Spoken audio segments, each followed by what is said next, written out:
Queen of tears के episode 4 की शुरुआत में हम देखते हैं कि हेन और युनहो एक दूसरे को कर लेते हैं किस, जहां पर युनहो को इस बात की फिक्र है कि कहीं मोबाइल में हेन उसकी बहन की मैसेज न पढ़ ले, जिसमें उसकी बहन ने लिखा है कि युनहो हेन को डिवोर्स देना चाहता है। इस बात की फिक्र में युनहो हेन के पीछे पीछे उसके कमरे तक आता है, जहां पर हेन इस बात से खुश है कि युनहो उसको इम्पोर्टेंस देना चाहता है और वो फोन चार्जिंग में लगाकर नहाने चली जाती है। युनहो चुपके से कमरे में आता है और फोन में लॉक खोलने लगता है, जहाँ पर काफी सारे नंबर्स डालने पर लॉक नहीं खुलता, लेकिन एक नंबर 1031 डालने पर अचानक फोन का लॉक खुल जाता है और तुरंत वो मैसेज को डिलीट कर देता है।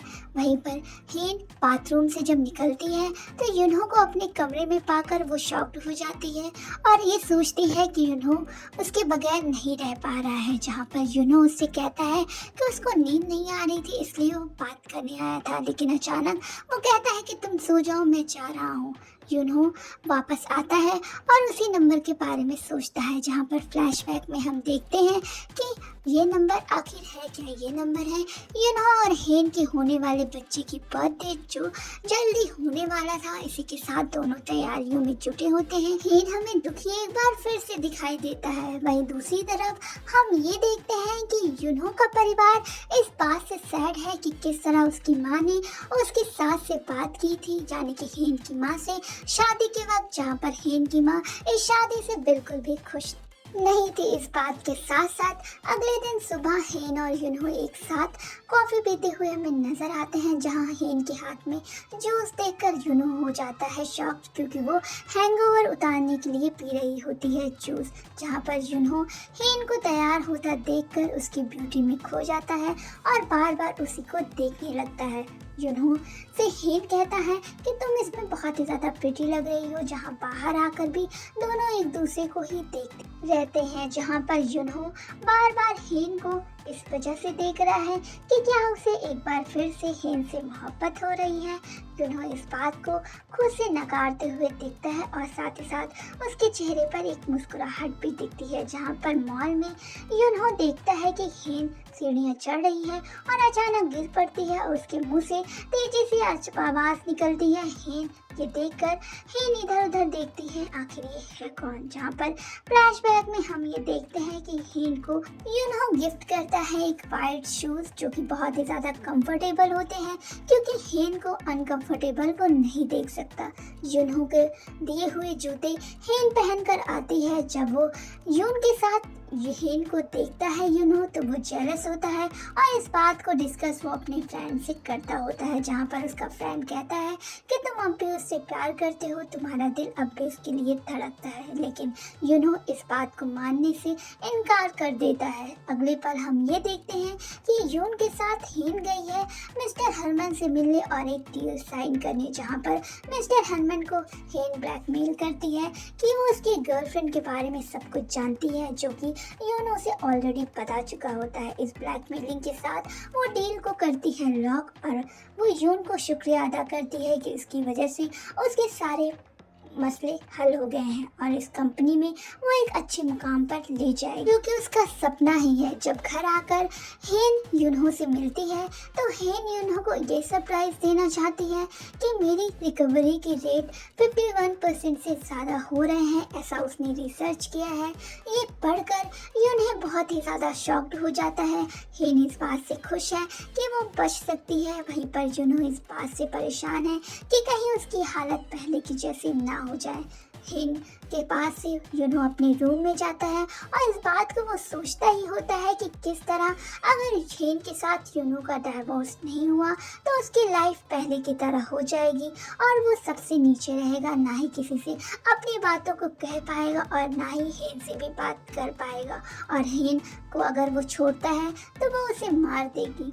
जहाँ पर नेक्स्ट डे हम देखते हैं कि ऑफिस में नहीं हेन के घर ही आ जाता है यून और उसके साथ बैठ के कॉफी पीता होता है। जब युनहो ये देखता है कि दोनों एक साथ कॉफी पी रहे हैं तो इस बात से उसे बहुत ही ज्यादा फर्क पड़ता है और वो जेलस फील करने लगता है। जहाँ पर हेन उसके लिए कॉफी लेने अंदर जाती है तब वो इस बात की चर्चा यून से करता है और साथ ही साथ कहता है तुम इस टाइम क्यों आए हो। किचन में जाकर वो हेन से कहता है कि तुमने कभी भी पहले भी मुझे अपने बालों को छूने नहीं दिया है, लेकिन उस दिन मॉल में जब यून तुम्हारे बालों को टच कर रहा था तुम ज़रा भी इरिटेट नहीं हुई। यहाँ तक कि मैं तुम्हारा हस्बैंड हूँ लेकिन तुम मुझसे भी इरिटेट होती हो। जहाँ पर यून के साथ हेन घर में बैठकर करती होती है काम। यून इस बात से खुश है कि किस तरह यूनहो परेशान हो रहा है और यूनहो को वो बार बार परेशान करने के लिए हेन के साथ अपनी नज़दीकियों को बढ़ाता है।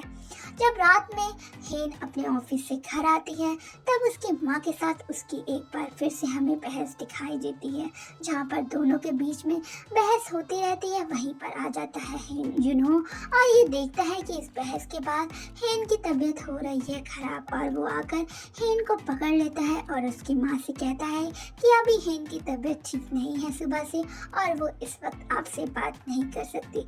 जहाँ पर उसकी माँ शॉक्ड है। वेलेसी के साथ जब हेन को ले जाकर यूनहो कमरे में समझाता है कि तुम अपनी फैमिली को क्यों नहीं बता रही हो कि तुम बीमार हो, तब हेन कहती है कि मैं नहीं चाहती कि मैं अपने परिवार को परेशान करूं क्योंकि एक बार ऑलरेडी वो अपने बच्चे को खो चुके हैं। जहाँ पर आधी रात को यून दिखता है कि किस तरह वो हेन और उसकी फैमिली को फंसाए और उनके बिजनेस में दाखिल हो।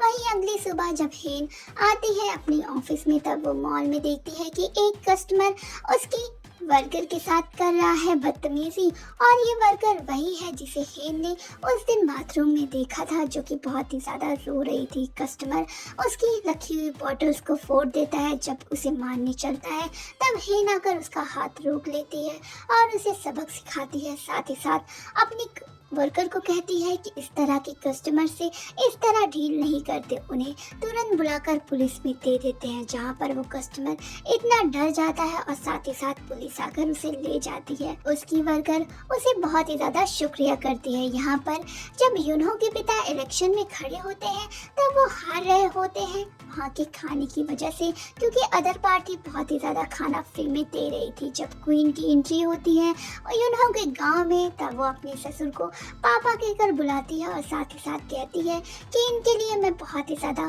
फूड लाई हूँ गांव वाले की पार्टी करने के लिए। वेल क्यों न यहाँ पर आई है यूनहो के बहन के मैसेज करने पर कि उन्हें उसकी ज़रूरत है।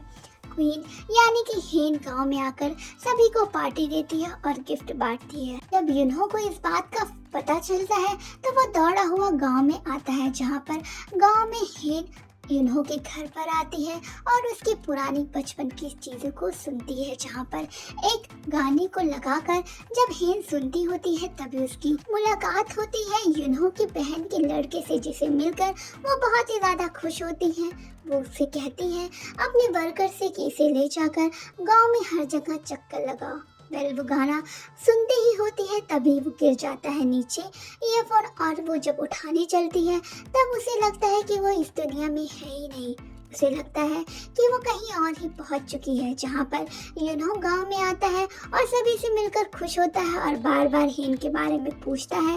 जहाँ पर हेन को फ़ोन लगाने की कोशिश करता है लेकिन हेन का पता नहीं चलता। जब वो नीचे देखता है तो वो वहीं पड़ा होता है जो हेन सुन रही होती है।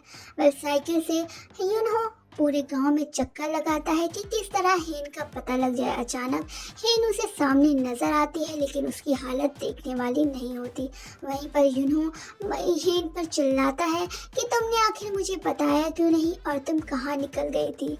हेन को इस तरह देखकर यूनहो हो जाता है परेशान। जहाँ पर हेन पहले नहीं बताती लेकिन अचानक वो उसे रोकती है और कहती है कि मुझे नहीं पता कि मैं यहाँ कहाँ से आ गई और मेरी ये हालत कैसे हो गई।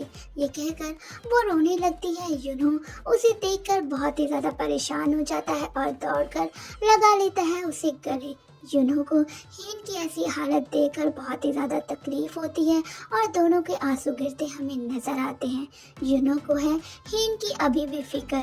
वेल ये तो देखा ही जाता है। जहाँ पर एक बार फिर से फ्लैशबैक में हम बचपन में देखते हैं कि यूनहो और हेन एक बार स्कूल टाइम में मिल चुके हैं, दोनों एक दूसरे से बातें भी कर चुके हैं और वो म्यूजिक सुनने वाला वो हेन का ही था बचपन में। वेल इनके क्वेश्चन के लिए हमारे चैनल को सब्सक्राइब